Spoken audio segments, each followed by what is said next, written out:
actors. Half of all films written between 1912 and 1929 were written by women. We ain't telling nobody. So we get ready to make the break outside of you. That's for me, Butch. I'm going straight. The Big House ended up being one of the 2 films that Frances Marion won her Oscars for, and she remains the only woman to have won 2 Academy Awards for original story. The other film is The Champ. I think that's enough for today, don't you, eh? Well, Champ, any donuts. She was incredibly prolific. She has a huge filmography, plus she made movies in genres that you might typically think of as masculine. As the film industry consolidated into studios, both women and African Americans are being pushed out as shapers and filmmakers, and you have a studio system that is organized around stars, and women become the victims of that commodification. When you have someone like Marlene Dietrich come from Germany, she has to represent the exotic, the other, the unknown. Her great appeal is her fabulous androgyny. Everybody seems to like that about her. In Morocco, she's playing a cabaret singer dressed in a top hat and tails, which will become an iconic outfit that she wore in performances for the rest of her life. May I have this? Of course. She takes this young woman's rose from the audience and then gives the woman a kiss right on the lips. Particularly in the films that she made with von Sternberg, Morocco, Blonde Venus, The Devil is a Woman. Almost nothing happened in these movies. They were completely non-narrative. They were just all about staging this kind of spectacle of desire and beauty.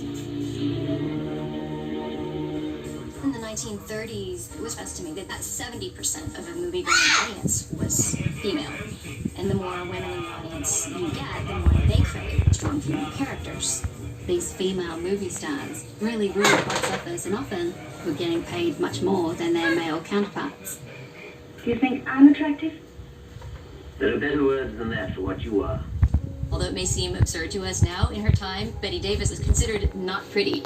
She had this sort of unusual face with those slightly protruding eyes, but she just had so little vanity as an actress and utter openness to playing unlikable characters. Here she was, a young actress, trying to establish herself as a star, and she insists on doing Of Human Bondage, where she plays the worst person who ever lived. I never cared for you, not once. I was always making a fool of you. You bored me sick, I hated you. You made me sick when I had to let you kiss me. I only did it because you begged me. You hounded me and drove me crazy. And after you kissed me, I always used to wipe my mouth. Wipe my mouth! Bette Davis gives this incredible performance in Of Human Bondage. Doesn't even get nominated. And so the next year she wins for Dangerous, and that's considered one of the first consolation prize Oscars. Everybody sort of realized, oh, we should have given it to you last year. And then she becomes the first actress to get 5 Best Actress nominations in a row. She is basically the Meryl Streep of the pre-World War II period. The women's picture was a really great genre of films that lasted from 1930 through the 1950s. It encompassed so many different genres within, but it always had a woman at the center of it. May I suggest if you're dressing to please Stephen? Not that one. He doesn't like such obvious effects. Thanks for the tip. But when anything I wear doesn't please Stephen, I take it off. You can look at the women as sort of the apotheosis of the genre, because there were no men in this movie, not one single man in the film, and they made a hit. There's a name for you ladies, but it isn't used in high society, outside of a kennel. The habits of movie-going in the 30s were very different than they are today. People just didn't come for one movie. There was sometimes a second feature, the B picture, there was a newsreel, there was a short, and there was a cartoon. Walt Disney, who had created Mickey Mouse, he was a visionary, and he got this idea, maybe I'll make a feature-length cartoon. And no one ever thought about this. They thought he was out of his mind. No one had ever attempted this before, and the attempt is difficult for us to understand, because it isn't just making a feature animation. It is to see if an audience would care about drawings. Snow White is based on a European fairy tale, but it's not a children's picture. It was intended for a mixed audience of adults and kids.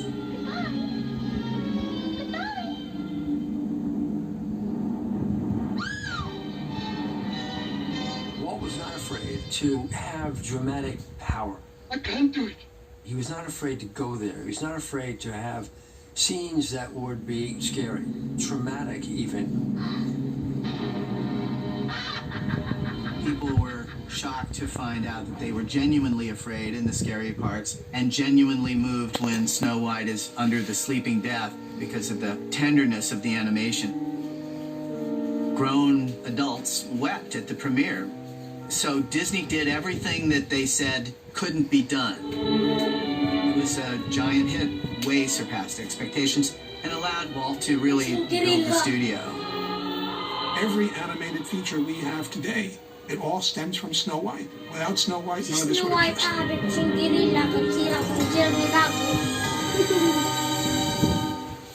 Ako hirap kung di magago.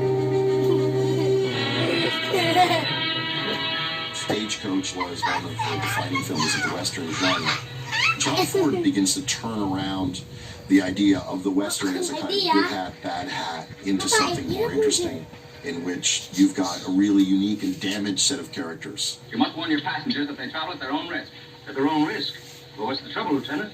Geronimo. Geronimo? Well, then will you sit down? Inside the Stagecoach, each person is an archetype.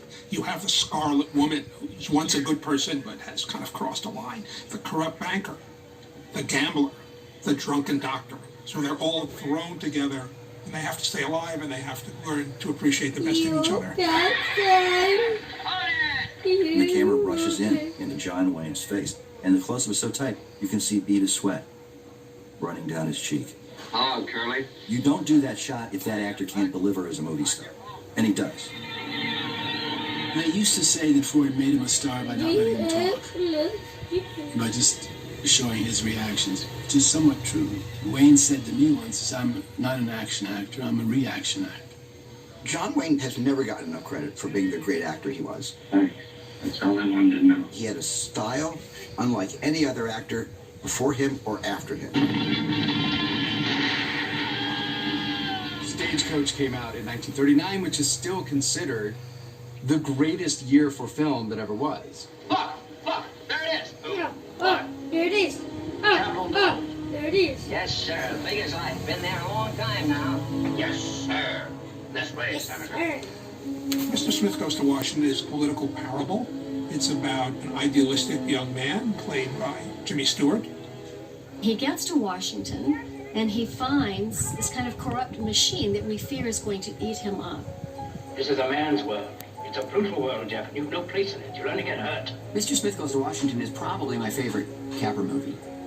He was an immigrant, and he hated the idea of big government steamrolling the regular citizen. You're gonna stay right here and fight for this lost cause, even if this room gets filled with lies like these. This film is a perfect example of how, in America, an individual can make a difference. Must you flirt? I don't have to, but I find it natural. Suppress it. I'll try. 1939 stands out because it has so many amazing landmark movies that have stood the test of time and that are taught and referred to over and over. Maybe it's a combination, maybe it's a fluke.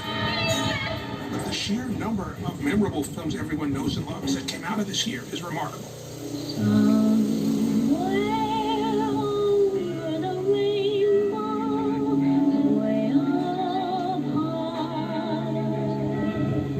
The precepts for a story musical is that the song has to advance the story. A song like Somewhere Over the Rainbow, all that longing, you know that she's got to go on a journey after she sings a song like that. And then all of a sudden she gets to go someplace else. She's taken up by a tornado and she lands in this magical world. Oh! She doesn't know that she's in another world until she opens that door, and it is in beautiful color.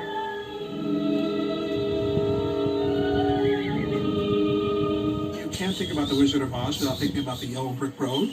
This was 3-strip Technicolor, which had colors that were amazingly vivid.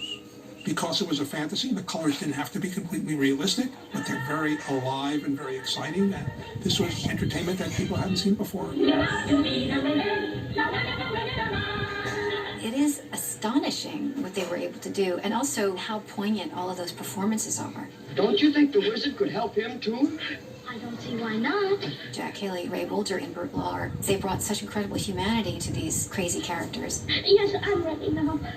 Then close your eyes and tap your heels together 3 times.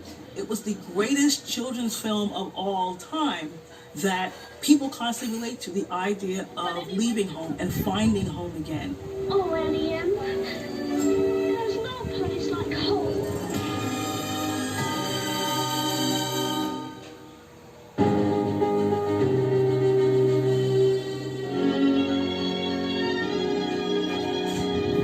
These days, everything's called an epic, but Gone with the Wind really was an epic because it shows you the possibility of film. It is a spectacle. Here is the Civil War.